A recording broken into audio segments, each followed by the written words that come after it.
Rappelez-vous, c'était un peu comme une musique de fond pendant la campagne présidentielle. Le président s'en prenait violemment au juge qui présidait l'affaire. C'était un procès sans jury. Il a récidivé dans une déclaration qu'il a publiée il y a quelques minutes sur Truth Social, décrivant cela comme une victoire totale pour Trump, ses enfants et ses entreprises. Ce n'est pas tout à fait le cas.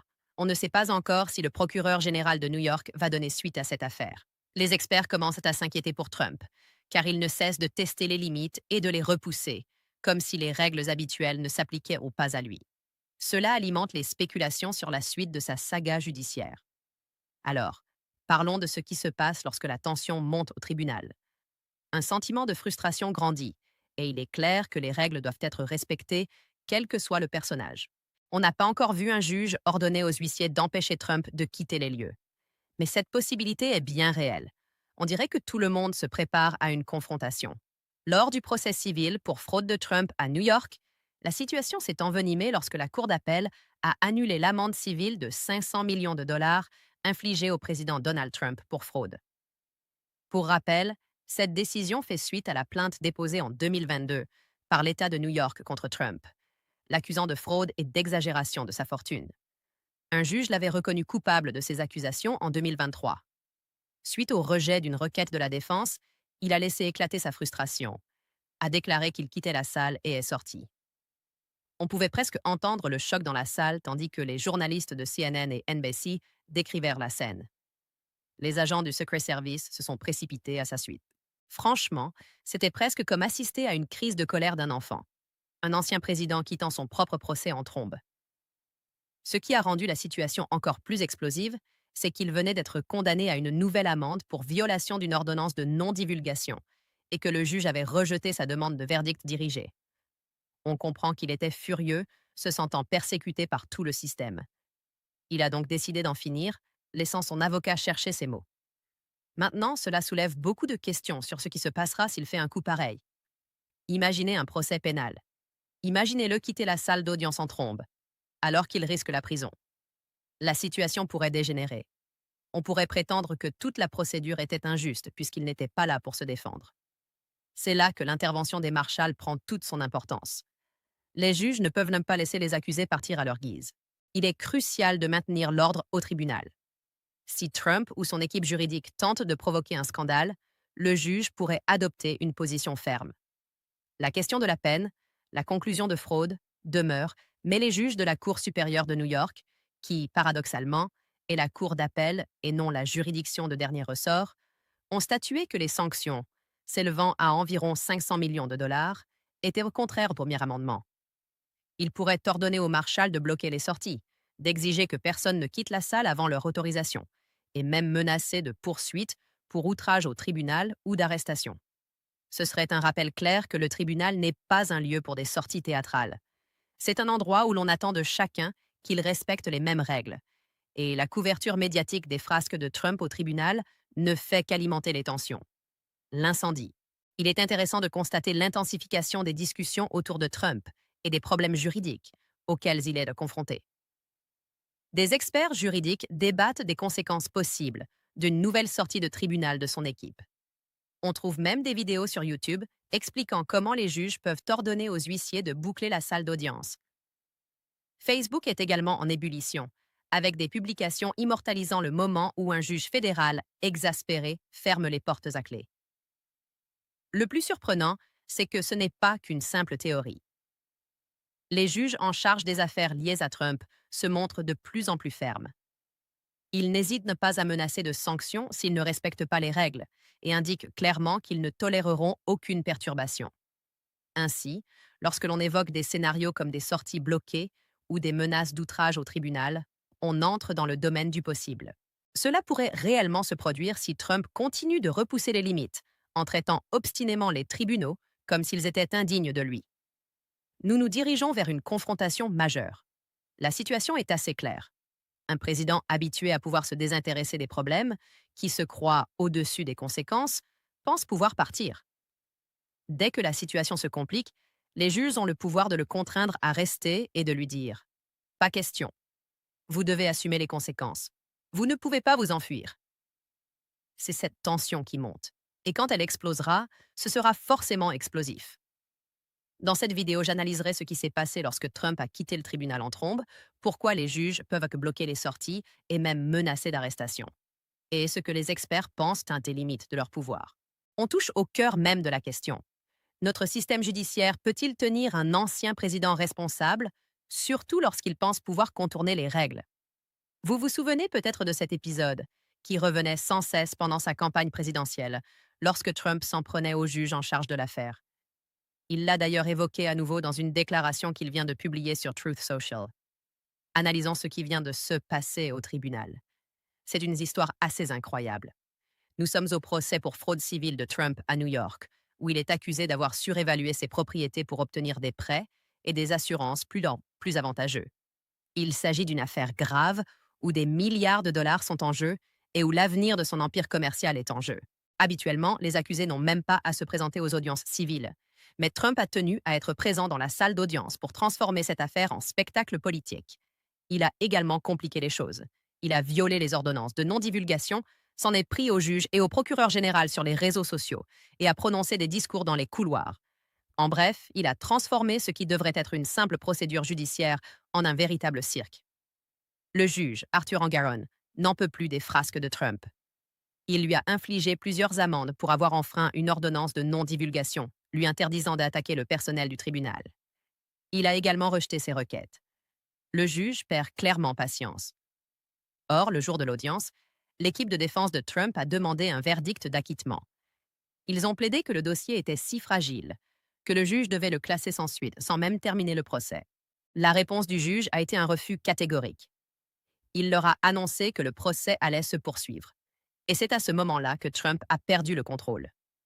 Des journalistes présents dans la salle d'audience ont rapporté qu'il avait levé les bras au ciel. Frustré, il a déclaré « Je m'en vais ». Et il est sorti, tout simplement. Oui, en plein milieu de son propre procès, alors que tout continuait de se dérouler autour de lui. La réaction a été immédiate. Un murmure d'étonnement a parcouru la salle. On ne fait pas ça au tribunal. Ce n'est pas comme ça que ça marche. Imaginez la scène. Trump, exaspéré par une décision lors d'un procès civil, décide de se lever et de partir. C'est sa tactique favorite. C'est sa façon de dire « je me casse » quand les choses ne tournent pas à son avantage. Les agents du secret service sont à ses trousses, prêts à le suivre pour assurer sa protection. C'est le chaos total dans la salle d'audience. Trump sort en trombe, le Secret Service à ses trousses, et tout le monde est sous le choc, essayant de comprendre ce qui vient de se passer. Ce petit coup de sang en dit long sur l'état d'esprit de Trump tout au long de sa vie, que ce soit dans les affaires ou en politique. Si les négociations se compliquent tout qu'une interview tourne mal, il s'en va. C'est sa marque de fabrique. Mais voilà le hic. Les tribunaux ne fonctionnent pas comme le monde des affaires. Ils ont le pouvoir d'obliger une personne à rester. Toute tentative de contournement de ce pouvoir entraîne des conséquences. Dans cette affaire new-yorkaise, Trump est effectivement venu. Il est revenu, mais le procès a continué en son absence. Sa présence n'était pas obligatoire puisqu'il s'agissait d'un procès civil, mais ce départ précipité révèle clairement ses convictions. Il semble considérer les juges comme de simples adversaires à combattre. Et si cela implique de quitter la salle, qu'il le fasse. Imaginons maintenant ce qui pourrait se produire lors d'un procès pénal où Trump est inculpé dans plusieurs juridictions. Dans ce cas, la présence des accusés est obligatoire. Ce n'est pas une option. S'il récidive en quittant la salle d'audience lors d'un procès pénal, comment le tribunal réagirait-il? Les commentateurs juridiques s'interrogent déjà sur les différentes possibilités. Car lors d'un procès pénal, les juges disposent de beaucoup plus de pouvoir.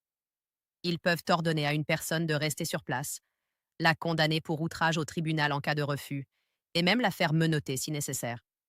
Les discussions et vidéos virales montrant des juges ordonnant aux huissiers de sceller la salle d'audience illustrent parfaitement cette éventualité.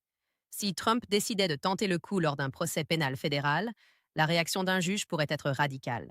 Il pourrait dire que personne ne part et avertir les avocats de Trump que tout mouvement vers la sortie sera considéré comme un outrage au tribunal. Voilà donc la situation avec Trump. La tension monte au tribunal. Et chacun sait que les juges disposent d'un pouvoir considérable pour maintenir l'ordre. Ils peuvent même prononcer une condamnation pour outrage au tribunal et, si nécessaire, procéder à une arrestation. C'est particulièrement vrai pour Trump, qui n'a jamais caché son mépris pour l'autorité judiciaire.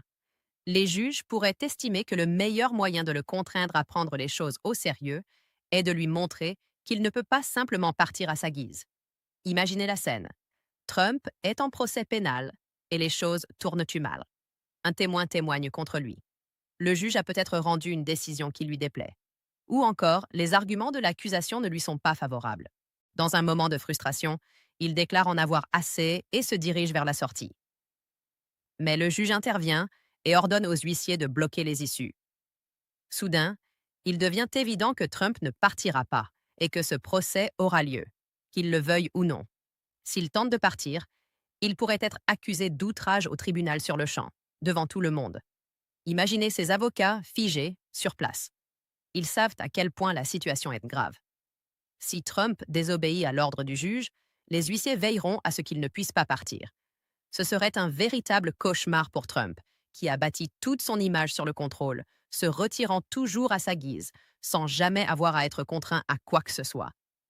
Mais dans cette salle d'audience, bloquée par les huissiers, il n'aurait d'autre choix que de rester assis, de se soumettre à la procédure et d'en assumer les conséquences.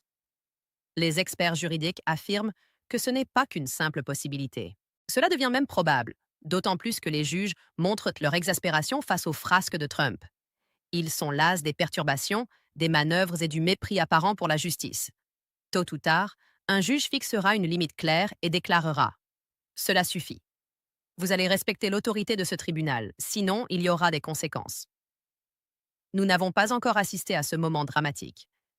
Mais avec Trump, qui ne cesse d'attiser les tensions, qui quitte le tribunal de New York en trombe, qui s'en prend aux juges et qui ignore systématiquement les injonctions de non-divulgation, nous nous en rapprochons dangereusement. Il a clairement fait savoir qu'il se croit au-dessus de tout cela. Mais cela pourrait bien ne pas durer. L'audience risque de se prolonger, car la tension monte au tribunal. Le juge atteint manifestement ses limites. Il est temps de faire respecter les règles.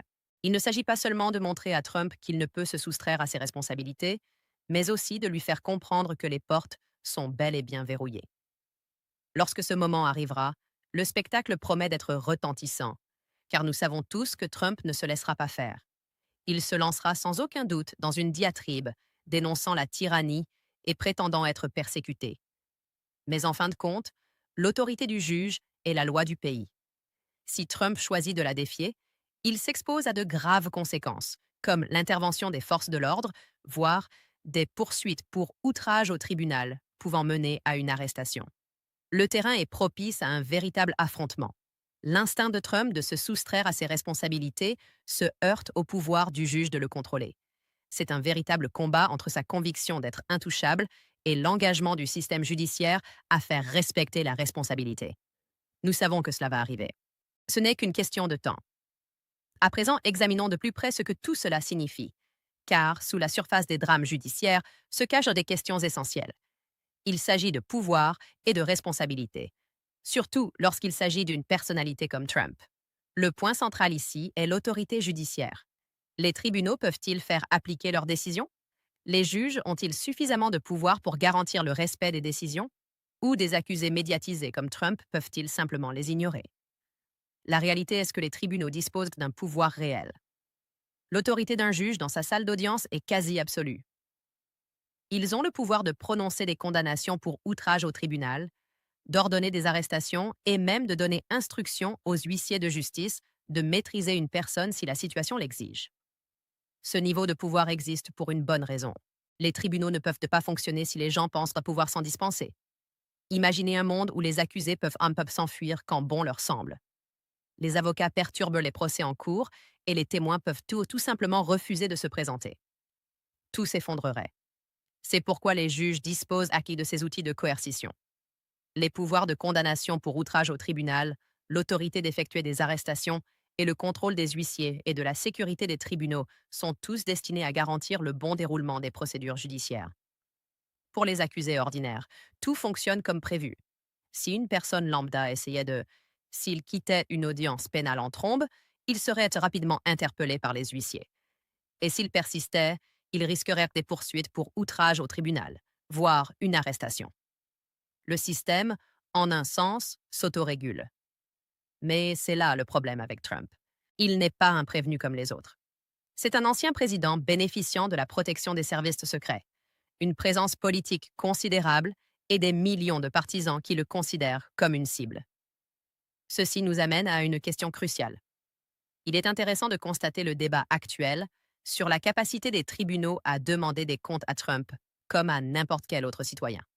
Nous n'avons pas encore vu un juge tenter de le contraindre physiquement à rester dans une salle d'audience, ce qui laisse planer le doute. Mais le simple fait que des experts juridiques abordent ces questions suggère que nous sommes en terrain inconnu. Cela indique qu'il pourrait arriver un moment où un juge, exaspéré par ses manœuvres et ses perturbations, décidera de prendre position. Lassés d'être traités avec irrespect, ils finiront inévitablement par dire ⁇ Ça suffit ⁇ C'est à ce moment-là que nous verrons si le système peut réellement faire respecter les règles à l'encontre d'un ancien le président. Parlons maintenant du comportement de Trump. Ce n'est pas un hasard. Ses départs soudains s'inscrivent dans une longue tradition d'évitement des conséquences. En réalité, toute sa vie a été axée sur la fuite des responsabilités. Lorsqu'une entreprise fait faillite, il se déclare en faillite et passe à autre chose. S'il est poursuivi en justice, il transige sans admettre la moindre faute. Face aux enquêtes, il les fait traîner, les retarde et s'en prend à ceux qui enquêtent. Cette stratégie lui réussit depuis des décennies. Quels que soient les défis, les procès, les enquêtes, les scandales, il a toujours réussi à échapper aux conséquences réelles. Alors, lorsqu'il quitte le tribunal en trombe, c'est tout à fait son genre. Lorsqu'il est mal à l'aise ou qu'il a l'impression que quelqu'un tente d'exercer son pouvoir sur lui, son réflexe est de partir et de rejeter la légitimité des autres. Cela pouvait fonctionner dans le monde des affaires, où se retirer d'une mauvaise négociation était une option. Après tout, l'autre partie ne pouvait pas l'obliger à rester. Mais les tribunaux, c'est une toute autre histoire. Ils ont le pouvoir d'obliger les gens à comparaître et à faire respecter les règles. Trump n'a pas encore pris conscience de cette réalité. Il semble toujours croire qu'il peut simplement s'en aller et ignorer les règles. Cela s'applique à tous. Ce conflit est inévitable. Sa façon de penser est incompatible avec le fonctionnement des tribunaux. Il a du mal à accepter d'être contraint d'agir alors que les tribunaux ne peuvent pas fonctionner correctement si les témoins lui refusent de l'accès. Il faut donc que quelque chose change. Soit Trump comprendra qu'il ne peut pas partir quand bon lui semble, soit la situation prendra une tournure imprévisible. Nous sommes tous suspendus à ses lèvres, nous demandant comment tout cela va se dérouler. Si un juge ordonne aux huissiers d'empêcher Trump de quitter le pays, cela deviendra instantanément le plus grand scandale politique du pays. Il ne fait aucun doute qu'il saisira l'occasion, prétendant être persécuté et traitant les juges de tyrans. Il dira à ses partisans que le système est truqué contre lui, se décrivant comme littéralement emprisonné dans une salle d'audience, et ses électeurs goberont tout. Pour eux, cela confirmerait tout ce qu'il a dit sur l'establishment, qui cherche à le piéger, sur les tribunaux instrumentalisés contre lui. En ce sens, le fait qu'un juge l'oblige à rester pourrait en réalité alimenter son récit de persécution, le faisant passer pour un martyr et ralliant ses partisans. Cependant, il y a aussi un revers à la médaille. Toute la personnalité de Trump repose sur le contrôle et l'intransigeance. S'il se retrouve coincé dans un tribunal, des huissiers lui bloquant la sortie, l'image qui en découle est tout autre. Cela illustre la soumission plutôt que la domination, ce qui pourrait inquiéter certains électeurs qui le perçoivent comme une figure forte. S'il paraît faible ou contrôlé, une partie de son soutien pourrait vaciller. Les conséquences politiques sont donc mitigées. Si cela pourrait galvaniser sa base, cela pourrait aussi aliéner les électeurs indécis. Se pose ensuite la question cruciale de la responsabilité.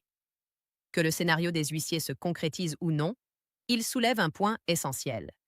Nul n'est au-dessus des lois, pas même un ancien président. C'est fondamental, car la responsabilité est le pilier de la démocratie. Si ceux qui sont au pouvoir peuvent échapper à leurs responsabilités, c'est tout le système qui est corrompu.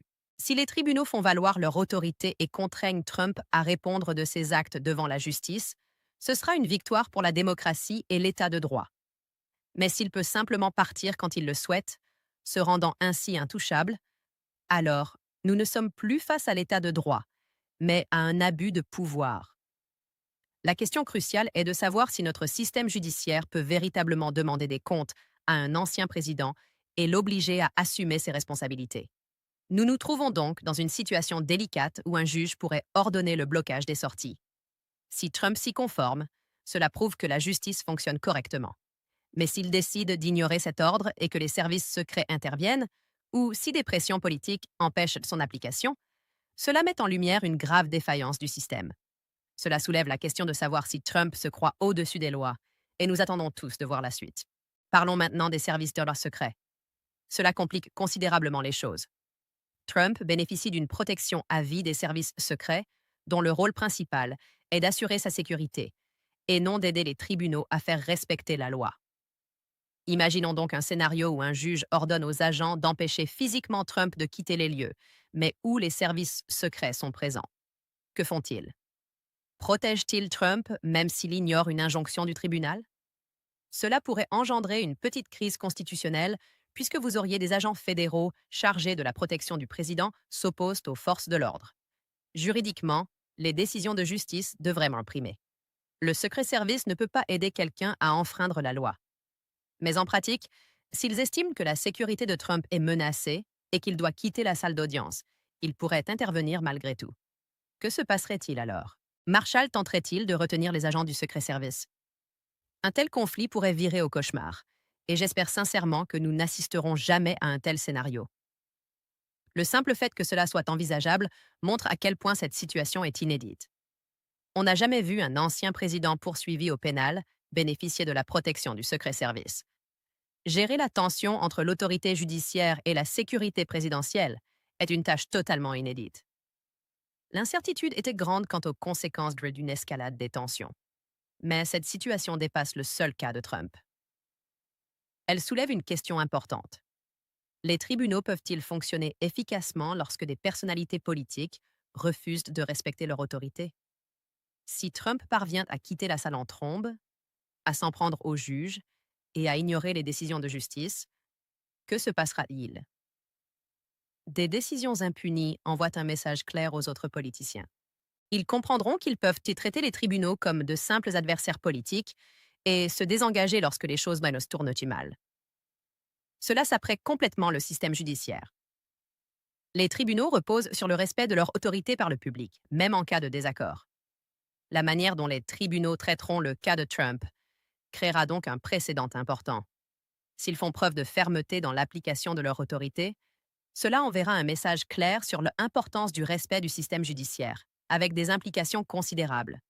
Si Trump est contraint de se conformer à la décision, cela démontrera clairement que nul n'est au-dessus des lois.